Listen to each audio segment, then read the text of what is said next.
Assalamualaikum warahmatullahi wabarakatuh. Dimanapun sahabat berada dan agama apapun agamanya, sahabat beriman yang dirahmati Allah Subhanahu wa Ta'ala.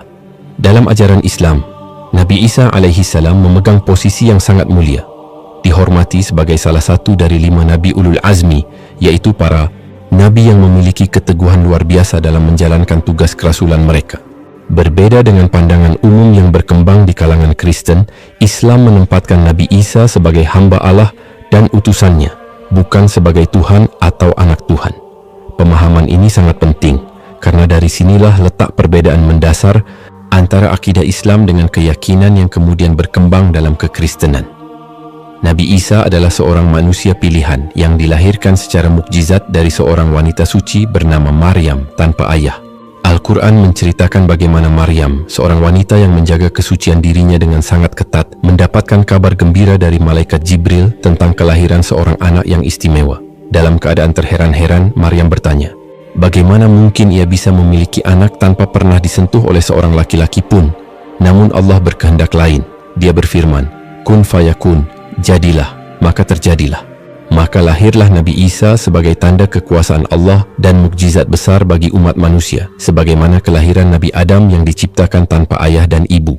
Kelahiran Isa bukan sekadar mukjizat biologis, melainkan juga simbol dari kesucian dan kebesaran misi kenabian yang akan ia emban. Sejak kecil, Isa menunjukkan tanda-tanda kenabian.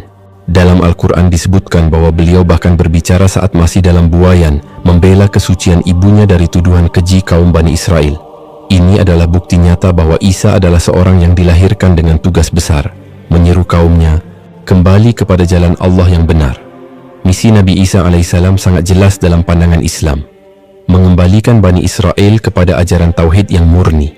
Pada masa itu, Bani Israel telah banyak menyimpang dari ajaran yang dibawa nabi-nabi sebelumnya. Mereka terjerumus dalam praktik duniawi, mengubah hukum-hukum Allah untuk kepentingan mereka sendiri, dan mengabaikan nilai-nilai keadilan serta kasih sayang.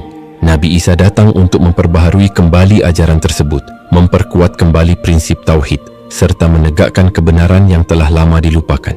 Beliau menyeru dengan kelembutan dan penuh hikmah, mengajarkan nilai-nilai kasih, sayang, keadilan, dan ketulusan beribadah hanya kepada Allah. Mukjizat-mukjizat yang beliau bawa, seperti menyembuhkan orang buta, menghidupkan orang mati dengan izin Allah, serta membuat burung dari tanah liat yang kemudian hidup, semua itu merupakan tanda keautentikan kerasulannya.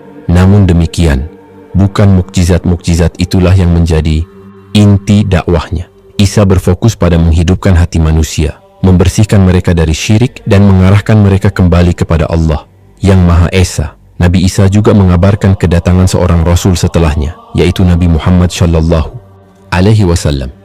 Dalam Al-Quran surat Asy-Syaff ayat 6 disebutkan bagaimana Isa berkata kepada Bani Israel tentang kedatangan seorang Nabi bernama Ahmad. Ini menunjukkan bahwa misi Nabi Isa tidak bersifat final, melainkan bagian dari mata rantai kerasulan yang berakhir dengan pengutusan Rasulullah Muhammad. Sayangnya, tidak semua orang menyambut dakwah Nabi Isa dengan hati yang terbuka. Sebagian Bani Israel menolak, bahkan berupaya untuk membunuh beliau.